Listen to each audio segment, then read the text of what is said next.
오늘은 왕의 초청잔치, 이런 제목으로 함께 은혜를 받고자 합니다. 오늘 읽은 이 말씀은 우리 예수님께서 예루살렘에서 십자가에 못 박혀 죽으시기 바로 직전에 마지막으로 대제사장들 그리고 백성의 장로들에게 주신 천국 비유의 말씀입니다. 우리 예수님께서는 그들에게 천국은 마치 자기 아들을 위하여 혼인잔치를 베푼 어떤 임금과 같다, 이렇게 말씀하십니다. 혼인잔치를 베푼 임금은 성부 하나님을 의미하고 그 아들은 성자 예수님을 의미하고, 혼인잔치는 뭐냐? 그 아들 예수 그리스도로 말미암아 구원을 받고 잔치하듯이 기뻐하고 즐거워하고 감사할 수 있는 바로 그와 같은 감격을 가지고 이 비유를 말씀하고 계신 것입니다. 이것이 요한계시록 19장에 보면 어린 양의 혼인잔치로 나타나고 있습니다.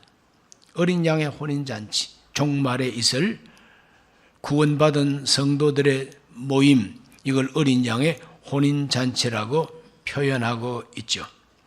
이렇게 준비된 이 왕의 잔치를 가만히 살펴보면은 세 가지 큰 주제를 발견합니다. 첫째는 뭐냐?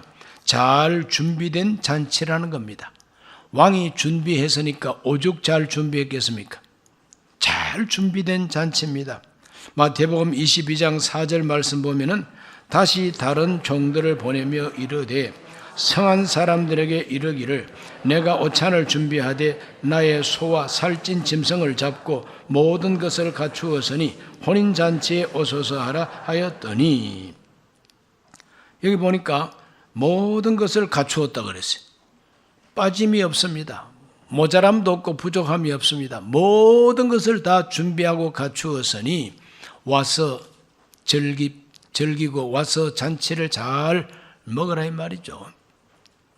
왕의 잔치, 왕이 준비한 이 잔치는 부족함이 없습니다. 우리가 여기에 보탤 것도 없습니다. 우리가 가서 협조할 것도 없습니다. 우리가 무슨 부조할 것도 없습니다. 부조하기 위해서 축의금을 가져갈 것도 없습니다. 왕이 이미 다 준비했습니다. 모든 걸 준비했다, 이 말은 바로 우리 기독교의 진리 가운데서 우리 구원은 하나님이 다 예비하신 것이다. 하나님이 다 이루어 놓으신 것이다. 예수께서 십자가에서 내가 다 이루었다고 말씀하신 것처럼 하나님이 다 예비하고 준비한 그 구원의 잔치가 바로 왕이 준비한 천국 잔치로 비유되고 있는 겁니다. 오늘 우리의 구원을 위하여 하나님이 다 예비하신 그 내용이 뭡니까? 무엇보다도 우리의 죄를 용서하는 죄 사함이죠. 죄를 용서받지 못하고는 평화가 없고 자유도 없고 아무것도 없습니다. 반드시 죄를 용서받아야만이 자유를 얻고 죄를 용서받아야만이 하나님과 소통도 가능한 것이죠. 죄를 용서받은 사람에게 하나님은 성령을 충만하게 부어주셔서 그 마음과 영이 이제는 새 사람으로 바뀌어지는 것입니다. 이것을 하나님이 다 예비해 놓고 계시다. 우리가 이 세상을 건강하게 살기 위하여 하나님이 우리를 치료해 주시는 신유의 은혜도 다 예비해 놓으시고, 율법의 저주 아래서 저주받고 살아야 할 우리를 그 율법의 저주에서 속량하시고 우리에게는 복을 주시도록 하나님이 다 예비해 놓으셨다. 세상 살다가 죽으면 어떻게 되느냐? 영원한 하나님 나라 천국이 예비되어 있습니다. 하나님이 벌써 천국 예비해 두셨어요. 우리 인간 구원을 위한 모든 필요한 것들 하나도 빠짐없이 하나님께서 다 준비하시고 예비해 두셨습니다. 얼마나 감사합니까? 이와 같은 잔치자리, 이것이 바로 예수 그리스도 하나님의 아들의 잔치자리라 이 말이죠. 우리가 믿는 예수님은 하나님의 아들이시요 하나님께서 예수 그리스도를 통해서 주시는 큰 구원을 잔치, 혼인잔치로 비유하고 있습니다. 세상에 뭐 잔치 많지만은 혼인 잔치가 제일 기쁘고 즐거운 잔치 아닙니까? 오늘 우리 모두는 이 천국 잔치를 맛볼 수 있게 된 것을 감사해야 될 것입니다. 두 번째는 뭐냐? 이 하나님이 완전히 준비하신 이 혼인 잔치에 초청받은 사람들이 나옵니다. 초청받은 사람들, 청함받은 사람들이 나와요. 그런데 두 가지 종류가 나옵니다. 첫째는 먼저 청함받은 사람들이 나옵니다. 먼저 청함받은 사람들은 누구냐 하면은 역사적으로 이스라엘 백성들이죠. 하나님이 택한 백성이니까.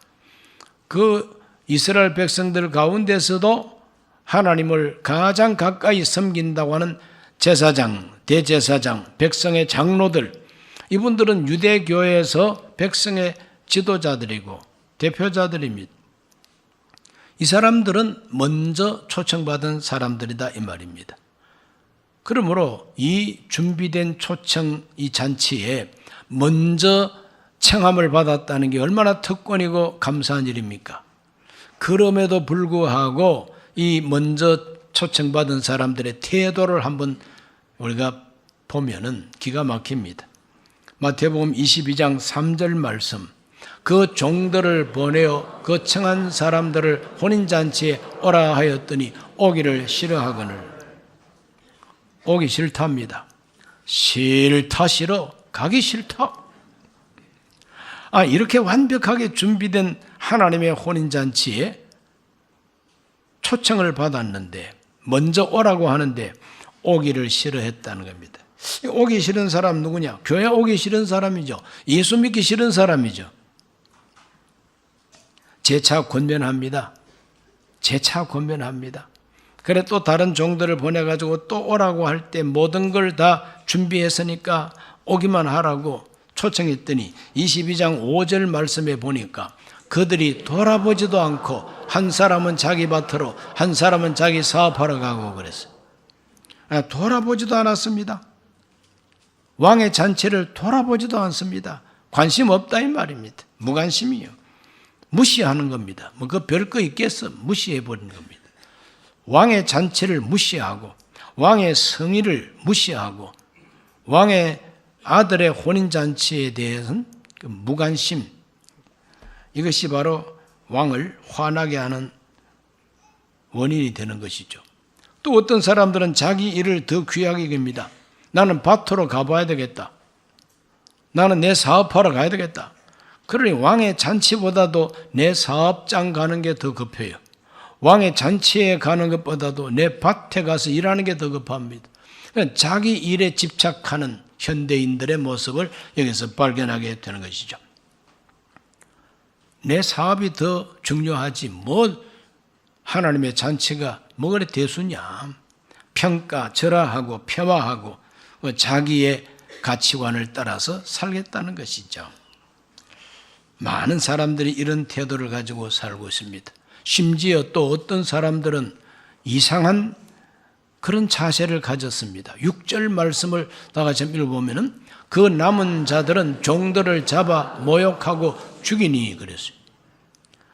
잔치에 오라고 초청을 받았을 때 나 바빠서 못 갑니다 하는 정도까지는 괜찮습니다. 그런데 왕이 보낸 심부름꾼들을 모욕하고 죽였다 그랬어요. 어디까지나 비유죠.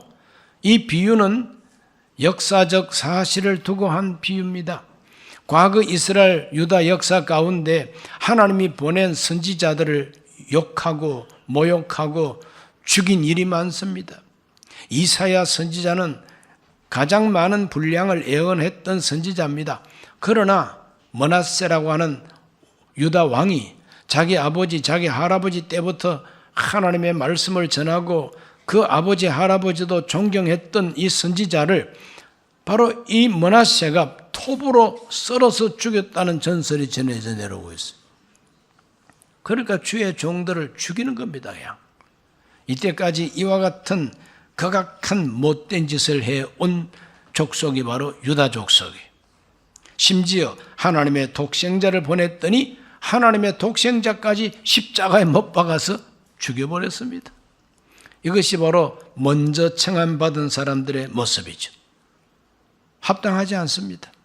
그래서 왕이 진노합니다. 임금이 막 화가 났어요. 그러므로 먼저 청함받은 그들의 운명에 대해서 성경은 간단하게 이렇게 말합니다. 마태복음 22장 7절 말씀에 임금이 노하여 군대를 보내어 그 살인한 자들을 진멸하고 그 동네를 불사르고 그랬어요. 왕이 화가 났어요. 머리 끝까지 화가 났어요. 내가 보낸 내 사자를 모욕하고 죽이다니 그건 바로 나를 죽인 거나 마찬가지다 이거죠. 그냥 화가 났습니다. 진노했습니다. 그래서 군대를 보내가지고 진멸을 해버렸다 그랬어요. 그리고 그 동네를 불태워버렸다 그랬어요. 이것은 예수님께서 이 말씀하시고 한 37년 후에 실제로 그렇게 됐습니다. AD 70년에 로마의 티투스라고 하는 이 장군이 나중에는 황제가 됩니다.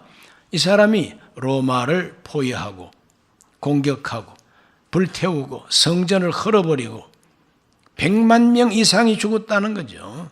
수십만 명이 인질로 끌려가고 그때부터 1948년까지 유다 왕국은 나라 없는 서러움을 당해야만 합니다.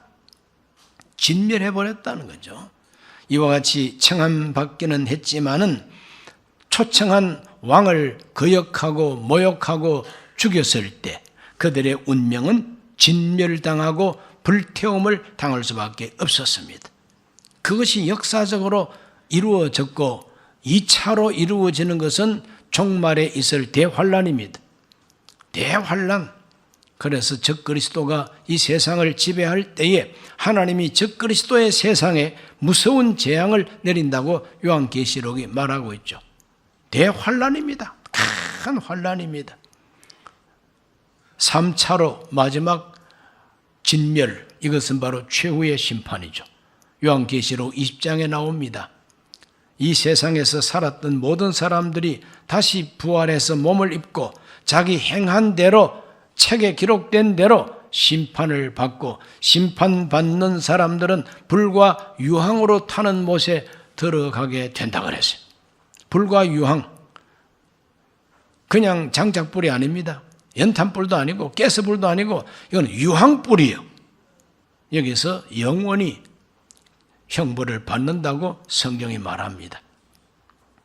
오늘 이 시대 신신학자들이라 현대신학 이와 같은 그 신학자들은 하나님이 그렇게 잔인하고 사람을 그렇게 유황불에 태울 수 있겠느냐? 그런 하나님은 없다. 그런 일도 없을 것이다. 이렇게 해서 성경이 말하는 대로 믿지 아니하고 자기들이 믿고 싶은 대로 바꿔버렸어요. 이걸 가리켜서 신신학, 자유신학이라고 그렇게 일컫습니다. 그러나 오늘 우리 순복음교회는 이름 그대로 순복음입니다. 속속들이 복음이란 말이죠. 순복음은 뭐냐? 복음대로 말씀대로 믿는 신앙이죠.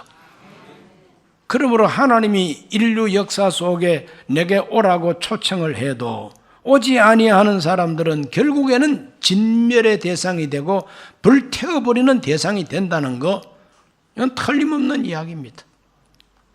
두 번째로 초청받은 사람들이 나옵니다. 나중 청함받은 사람들입니다. 나중. 그래서 마태복음 22장 8절과 9절이 그것을 말하고 있죠. 이에 종들에게 이르되 혼인잔치는 준비되었으나 청한 사람들은 합당하지 아니하니 내 거리 길에 가서 사람을 만나는 대로 혼인잔치에 청하여 오라 그랬어요. 혼인잔치가 썰렁하잖아요. 밭을 샀으니 가봐야 되겠다. 나 장가 갔으니까 못 가겠다. 사업차 가봐야 되겠다. 아무도 안 옵니다. 또 어떤 악바리들은 왕이 보낸 종들을 모욕하고 죽이겠다고 죽였습니다. 그래 왕이 화가 많이 났습니다. 그래서 사방에 내려가가지고 사거리로 가가지고 만나는 사람마다 다 데려오라 그랬어요. 22장 10절에 보니까 종들이 길에 나가 악한 자나 선한 자나 만나는 대로 모두 데려오니 혼인잔치에 손님들이 가득하더라 그랬어요. 나중에 청함받은 사람들이 그 잔치집에 가득하게 왔다고 이 성경이 말하고 있습니다. 나중 초청받은 사람, 오늘 저와 여러분 모두가 다 나중 초청받은 사람입니다. 저는 1968년 11월 1일부터 예수님 영접한 사람인데, 내가 생각할 때 1968년이지 우리 예수님은, 우리 하나님은 벌써 오래전에 저를 아시고 계획하시고 불러내신 줄로 믿습니다. 그래도 나중 초청받았죠. 여기 앉아있는 여러분들도 다 나중 초청받은 사람입니다. 이스라엘 백성과 유대인들, 제사장들, 장로들 하나님 마음에 안 듭니다. 합당하지 않습니다. 그러니까 이 세상에 사거리로 나가지고 만나는 사람마다 데려와라. 악한 자도 데려와라. 선한 자도 데려와라. 교회는 마치 하나님의 잔치집과 같습니다. 이 하나님의 잔치집은 이 세상 사거리에 나가가지고 악한 자도 불러오고 선한 자도 불러와서 모인 곳이 바로 교회입니다. 그러므로 교회 다니는 사람이 아주 우수하고 위대한 사람이라고 생각하지 마세요. 교회 모인 사람은 악한 사람도 있고 그 선한 사람도 있고 뭐 가지각색입니다. 그냥. 그러나 하나님이 그걸 원하시는 것이죠. 교회는 나하고 비슷한 사람만 모여라. 양심 바른 사람만 모여라. 얼굴 이쁜 사람만 모여라. 아닙니다. 누구든지 오라. 누구든지. 이것이 하나님의 뜻입니다. 마가복음 16장 15절 말씀에 보면은 또 이르시되 너희는 온 천하에 다니며 만민에게 복음을 전파하라 그랬어요. 이것이 바로 나중 초청 받을 사람들을 위해서 예수님께서 보낸 심부름꾼들에게 준 말씀입니다. 온 천하에 다니며 이것이 사거리로 나가라 이 말이에요.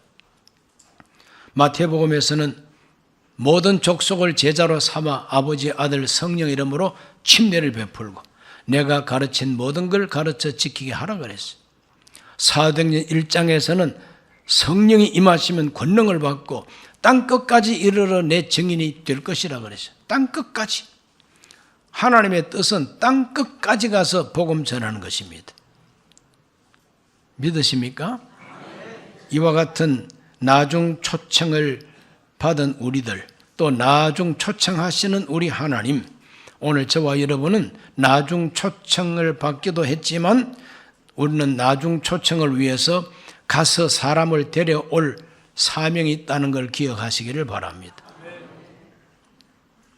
우리 모두가 성령의 권능을 받아서 나중 초청하시는 예수님의 뜻을, 하나님의 뜻을 이 세상 사거리에 나가가지고 선포하고 전도하고 사람들을 데리고 와서 하나님의 집을 채워야 합니다.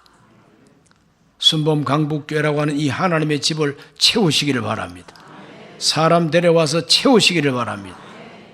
세 번째로 우리가 볼 수 있는 것은 최후로 택함받은 자들을 보게 됩니다. 예수님께서 비유로 말씀하신 비유 속에 세 번째 사람들이 등장합니다. 마태복음 22장 11절로 13절을 읽어봅니다. 임금이 손님들을 보러 들어올 때 거기서 예복을 입지 않은 한 사람을 보고 이르되 친구여 어찌하여 예복을 입지 않고 여기 들어왔느냐 하니 그가 아무 말도 못하거늘 임금이 사환들에게 말하되 그 손발을 묶어 바깥 어두운 데 내 던지라 거기서 슬피 울며 이를 갈게 되리라 하니라. 누구든지 데리고 오라고 한 그 임금이 잔치절에 나가가지고 예복을 입지 않은 사람을 골라내가지고 묶어가지고 바깥으로 내쫓아라 그럽니다. 내 던져버리라 그럽니다. 아니 이상하다. 누구든지 데려오라 하신 왕이 이제는 또 묶어서 내쫓아라는 사람이 있다는 것입니다. 왜 내쫓습니까? 못났다고 내쫓은 게 아니에요. 뚱뚱하다고 내쫓은 게 아닙니다. 가난하다고 내쫓은 게 아니에요. 비실비실하다고 내쫓은 것도 아니에요. 헌금도 안 한다고 내쫓은 게 아니에요. 왜 내쫓았느냐? 딱 한 가지. 예복을 입지 않았기 때문에. 예복을 입지 않았다. 이 예복이 참 핵심입니다. 예복을 입어야 되는데, 이 예복이라고 하는 것은 내 돈 들여서 사 입는 옷이 아니에요. 내가 장만해서 입는 옷이 예복이 아닙니다. 왕이 준비한 옷입니다. 손님들, 들어오는 손님들마다 다 한 벌씩 다 주는 것이 예복이에요. 빠짐없이 줍니다. 그 예복을 입는다고 하는 의미가 뭐냐 하면은 그 초청한 사람을 기뻐하고 그 초청한 사람의 잔치를 진심으로 축하하고 초청한 사람의 그 호의를 그대로 받아주고 함께 즐거워한다는 의미가 그 예복을 입는다고 하는 의미입니다. 그럼 예복을 입지 않았다는 건 뭐냐? 자기 옷을 입었다 이 말이죠. 자기 옷 위에다가 예복을 걸쳐야 되는데 예복 치워버리고 내 옷을 입고 있는 사람이다 이 말이죠. 그 말은 다른 말로 말하면 내 잘났다 이 말입니다. 날 좀 보소, 날 좀 보소. 날 보라니까 동지 섣달 꽃 본 듯이 날 보라니까 내 잘났다 이 말 아닙니까? 그럼 예복을 입지 않았다는 것은 왕의 호의와 은혜를 입지 않겠다는 거예요. 내 자랑, 내 잘났다는 거예요. 나를 보라는 겁니다. 그렇기 때문에 왕이 기분 나쁜 겁니다. 내 호의를 무시하고 내 성의를 완전히 무시해버리고 자기 잘났대. 자기 옷을 입고 거들먹거리는 걸 봐. 그러니까 왕이 저 사람 끌어내. 묶어가지고 바깥으로 내쫓아버려 그랬어. 바깥에서 슬피 울며 이를 갈미 있으리라. 내 던지라 그랬어. 내 던지라. 교회 잘 왔는데 내 던지라고 하는 대상이 되면은 그 억울하지 않습니까? 내 던져지지 않기 위해서는 예복 입어야만 된다는 것이죠. 그 예복은 무엇이냐? 그 예복은 다른 거 없습니다. 내 공로, 내 존재가 아니라 하나님이 나를 위해서 주신 은혜의 옷을 입어야 된다는 것입니다. 하나님이 나를 위해서 주시는 사랑의 옷을 입어야 된다는 겁니다. 어린 양 예수 그리스도의 공로를 의지하고 어린 양 예수 그리스도의 거룩한 그 사랑을 입을 때에 이것이 바로 예복이 된다는 거죠. 갈라디아 3장 27절이 정확하게 말합니다. 누구든지 그리스도와 합하기 위하여 침례를 받은 자는 그리스도로 옷 입었느니라. 침례는 하나님 아들 예수 그리스도와 연합하는 게 침례입니다. 예수님과 이제 연합하기 위해서 침례를 진실로 받은 사람은 그리스도로 옷 입은 사람이라 이 말이죠. 그리스도로 옷 입은 사람. 그러므로 저와 여러분은 예복을 입은 사람이라 그럴 때 그 예복을 너무 높이 생각해서 도덕적으로 생각해서 나는 아직까지 부족한 게 많아. 나는 아직까지 멀었어. 이런 생각을 하면 안 됩니다. 내 공로하고 아무 관계없이 하나님이 준비하신 옷이 바로 예복이란 말이에요. 예수 그리스도가 나의 예복이 되는 것입니다. 로마서 13장 13절과 14절 읽어보면 낮에와 같이 단정히 행하고 방탕하거나 술 취하지 말며 음란하거나 호색하지 말며 다투거나 시기하지 말고 오직 주 예수 그리스도로 옷 입고 정욕을 위하여 육신의 일을 도모하지 말라. 방금 읽은 이 말씀은 성 어거스틴을 회개시킨 유명한 요절 말씀입니다. 정욕을 위하여 육신의 일을 도모하지 말고 오직 주 예수 그리스도로 옷을 입어라 그랬어요. 이것이 예복인 것입니다. 오늘 우리 모두가 하나님 앞에 초청을 받은 사람들입니다. 복음 들은 사람은 다 초청받은 사람들입니다. 오늘 우리들은 복음을 듣기만 하지 말고 예수 그리스도로 옷을 입으시기를 바랍니다. 그러면은 하나님께서 하나님 나라 잔치에 넉넉하게 하나님과 함께 즐거워하고 기뻐하게 해 주시는 것입니다. 우리 예수님께서는 마지막으로 이런 말씀을 주셨습니다. 마태복음 22장 14절입니다. 청함을 받은 자는 많되 택함을 입은 자는 적으니라. 청함 받은 사람은 많습니다. 초청된 사람은 많습니다. 이스라엘 백성 전체가 초청을 받고 유대인 전체가 초청을 받고 제사장 그룹이 다 초청을 받고 장로들이 다 초청받고 그러나 합당하지 않습니다. 예수를 십자가에 못 박아 죽이기까지 했지 않습니까? 그래서 하나님은 믿지 않는 이방인들, 하나님이 택하지도 아니한 이방인들에게까지 초청하라고. 그래서 땅끝까지 온 천하에 다니며 하나님의 거룩한 사랑의 초청을 받았습니다. 복음 들은 자는 다 초청받은 사람. 이렇게 청함받은 사람은 참 많습니다. 스스로 자기가 기독교인이라고 생각하는 사람이 이 지구에서 얼마나 많은 사람이 수십억이 예수님을 믿느라고 하는 신용은 합니다. 다 초청받은 사람. 그러나 예수님 말합니다. 청함받은 사람은 많지만은 택함을 입은 자는 적으니라 그랬어요. 그럼 이 택함이 뭐냐? 택한 자는 누구냐? 마지막으로 택함받은 사람은 누구냐? 다른 거 없습니다. 예복 입은 사람이 택함을 받은 사람이에요. 뭐 특별히 개인적으로 훌륭한 사람이 택함 받은 게 아닙니다. 예복을 입고 있으면은 택함 받은 사람이에요. 초청까지 받았지만 예복을 입지 아니한 사람은 아직까지 크리스찬이 아니라는 거죠. 오늘 우리 모두는 다 초청받은 자리로만 생각하지 말고 예복 입으시기를 바랍니다.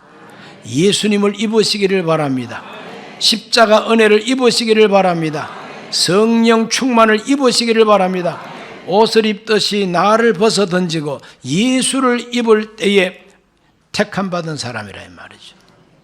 그러므로 오늘 우리 모두는 택함 입은 사람으로서 하나님의 잔치에서 하나님과 함께 기뻐하고 또 다른 사람을 주께로 인도해서 예복을 입도록 권면하시기를 바랍니다. 그렇게 해서 우리 모두는 하나님 나라 가족을 많게 해 나가는 일꾼들이 되어야 될 줄로 믿습니다. 기도합니다. 살아계신 아버지 하나님, 오늘 하나님께서 예비하신 거룩한 초청 잔치에 대해서 말씀을 나누었습니다. 우리 하나님의 뜻은 더 많은 사람이 구원받고 하나님의 거룩한 천국 잔치에 참여하기를 원하십니다.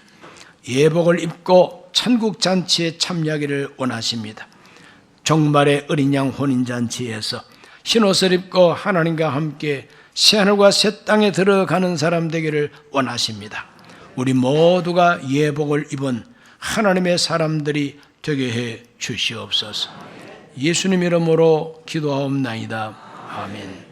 잠시 고개 숙입니다. 오늘 처음으로 교회 나오신 분이 계십니까? 교회 나왔다는 자체는 초청받은 겁니다. 예수님을 나의 주님으로 확실히 영접하는 것은 예복을 입는 순간입니다. 오늘 예수님을 구주로 영접하고 예복 입으시기를 바랍니다. 하나님 아버지, 저는 죄인입니다. 어디에서 와서 왜 살며 어디로 가는지 알지 못하고 죄 가운데 살았습니다. 저의 죄를 위하여 십자가에서 죽으시고 부활하신 예수님을 제 구주로 모셔드립니다. 저는 하나님 자녀가 되었습니다.